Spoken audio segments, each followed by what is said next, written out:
The Washington Post is in many ways the newspaper of record for a company town, the company town's newspaper, the company in this case being the business of politics. So the Washington Post, in a sense, reflects a certain consensus view, you might say, and mostly on its editorial page, but not always, as our next guest is going to discuss with us. Rebecca Vallas, our good friend, our pal, is the managing director of the Poverty to Prosperity program at the Center for American Progress. She is also the host of a radio program and a podcast that has recently renamed itself Off Kilter. So first of all, Rebecca, as always, great to talk to you. Thanks for having me on, RJ. It's great to hear your voice. Same here. Off Kilter, by the way, I've never heard anybody say something is on kilter. No, there is no kilter. There's only kilter if it is off. Right. So I just wanted to make sure I wasn't missing something. So the Washington Post recently, those of us who are active in, trying to protect and expand Social Security and Medicare and those kinds of programs, all took note when the Washington Post wrote a story that I believe is part of a series they plan to run on Social Security disability. And I thought, well, there are a couple people who are going to be on this right away, and one of the people I thought of right away was you, and sure enough, you were. So rather than me go through the specifics of the story and the problems with it, why don't you just give a little background on the piece the Washington Post did with the title Disabled or Just Desperate? So, RJ, I really appreciate you giving me the opportunity to talk a little bit about this, because it's incredibly important for media to do a significantly better job than they've done over the course of the last several years when it comes to telling the story of Social Security's disability program. So what the Post did in the kickoff piece for what's apparently going to be a year-long series on this subject is they decided to go out to rural America and particularly to Trump country and to take a look at what's going on there. And the general spin of the piece is, oh my God, everybody's, quote, getting disability. That's the way that the scene gets painted. And it's sort of beautiful ethnographic reporting. There's one man in particular in Beaverton, Alabama, whose name is Desmond Spencer, who gets profiled in this piece, and it's beautiful writing. The reporter looks at his painstaking decision as he's not able to find any jobs in an area that has sort of opportunity has left and shut the door behind it. And his painstaking decision that he ends up making is to apply for Social Security disability benefits, despite the fact that he feels that he could still work and that he isn't really all that disabled. Now, the takeaway that people will have, and really the central claim of this story, is that, and I'm going to quote the Post here, across large swaths of the country, disability has become a force that has reshaped scores of mostly white, almost exclusively rural communities where, and here's the kicker, as many as 1/3 of working age adults are receiving monthly disability checks. And I'll end the quote there. But the problem with all of this, and there's all kinds of problems with the framing and sort of all the information and context that gets left out about how hard it is to qualify for benefits and how few people with disabilities actually receive assistance through this program, the fact that Social Security disability insurance is a core part of our Social Security system and something that's an earned benefit. But setting aside even the problems with framing, what we at the Center for American Progress found when we started to dig into the story and its data is that the Washington Post was able to find one county out of more than 3,100 counties where their central thesis holds up, that 1 in 3 number. That is their large swaths and scores of rural communities. And yet they decided to take an outlier and to make it the way that they presented the whole issue. Well, it's so interesting. That sentence that you read embeds so many things. I think about the way our media covers stories like these. I mean, it's really kind of crystallizes a bunch of issues. Number one, journalism 101 says you don't go into a story with a preconception. You don't write your lead before you've done the research. And that strikes me, and I have I think a pretty good instinct for this stuff, as a lead that was written before any research was done. And maybe they didn't know the 1/3 number, but wide swaths. I mean, it has it all. It had, from a reader bait point of view, and frankly, Pulitzer bait point of view, it has it all. It says, isn't it ironic? Trump voters are relying on this government program. That's one subtext. Another is, these dispossessed, poor white rural voters, they're leaning on the disability program. And the kicker is everybody knows that and in Washington, whenever somebody says everybody knows, it's probably going to be false. But everybody knows that, when you can't find a job, you go on disability. That's one of those myths that circulate, even though, as you and I know, there's more than a year wait to appeal a disability ruling. It's very hard to get on disability. Most people apply for disability, don't get it, on and on and on. We could go into some of those details. But basically, and now you're telling me on top of all that, the statistics they cite are not true. Large swaths of the country do not have as many as 1/3 of people on disability. So, they always say, the lie gets around the world before the truth can put its boots on, or whatever that saying is. So this has essentially been read by hundreds of thousands, perhaps millions of people. So let's start with this. So their statistic is wrong. It can only be said of 3 counties in the country that as many as 1/3 of people who are unemployed or on disability. I'm not correct. Make sure I get the statistics right, because I don't think I just did. It gets even worse than that.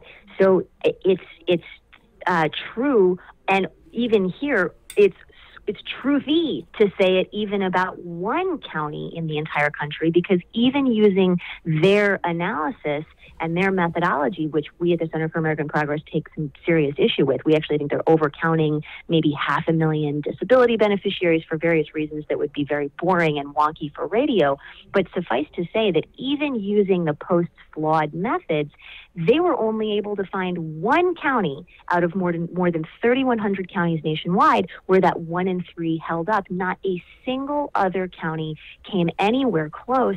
And what they neglect to mention, which would feel like pretty important context, is that if you actually look at the average rate of working age folks who are receiving benefits in rural counties, it's 9.1%. That's a hell of a lot lower than 1 in 3, and it's actually just 3 percentage points higher than the national average, which would include urban areas. So really cherry picking in the way that they present the numbers. So they're misreading the numbers, they're inflating the numbers, and then they're ascribing an unusual but non-existent high percentage of disability applications to a particular population that fits the preconceived storyline. I consider it preconceived. This very, cozy, kind of convenient, snap judgment kind of storyline. Oh, all the white rural Trump voters are on disability, basically. So and I'll tell you what this reminds me of. And a group of us were talking about this the other day. You were there. It might have even been you who had the exact same thought I did when I read this story, which is going back. Which means it must be smart, right? Totally. If either one of us thought it must be smart, if both of us thought it.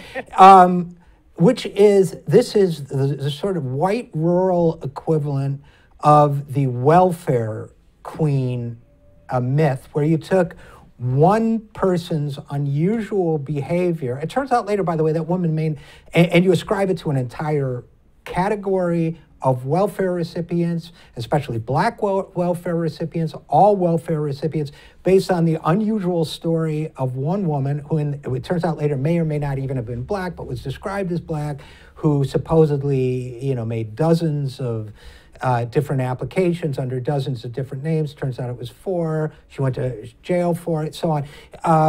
But took one case, in this case one county, in that case one person, and it created an entire mythology around it. That's exactly right. And that's one of the points that I've been sort of screaming from the rooftops for years now, given that this is hardly the first time that a mainstream media outlet is getting it so wrong when it comes to Social Security disability benefits. We saw this not that long ago, just a few years back, when NPR ran incredibly similar reporting, kind of fueling the same myths, trading with the same kind of anecdote-based reporting, and this was back in 2012. That series was widely debunked after it went to air, including by a bipartisan group of 8 former Social Security commissioners who teamed up to write an open letter correcting the record. But somehow this story, this narrative, the conventional wisdom, as you describe it, RJ, it becomes this zombie lie that the media continue to dredge back up and that editors continue to give the green light to, despite the fact that it's just missing so much in the way of context and facts and accuracy. And I think it is absolutely fair to say that misleading media accounts like this Washington Post piece, like the NPR series from a few years back, have made the disability beneficiary into the modern day welfare queen. Well, I think that's, obviously I think that's exactly right. And what people don't think about, well, there are 2 aspects of it that concern me. One is that, having done some journalism myself, I'm genuinely shocked at the lack of deep concern for having published and or written something that might be wrong. I can tell you, I've gotten minor details wrong in stories. I've never had a story this fundamentally wrong, but I've written and filed stories that had a mistake of some kind. I mean, I get clinically depressed for like 4 days if I get a minor detail wrong. It was the third meeting of this group, not the second meeting. I mean, I was depressed for days. I just don't like to be wrong. I consider it a sacred obligation to be right on everything. And I'm not always right, but I try. And I'm upset when I'm wrong. I'm amazed that they're not more I'm diligent about, and thorough about correcting the mistake. And the other is the human implication of spreading mythology like this, which is it's already hell on earth. It would be hard enough for a person in perfect health to go through the rigor of applying for disability, particularly if you have to appeal it, and wait a year. People die, as you know, waiting for their disability, and they may be in poverty because they can't get any money while they wait.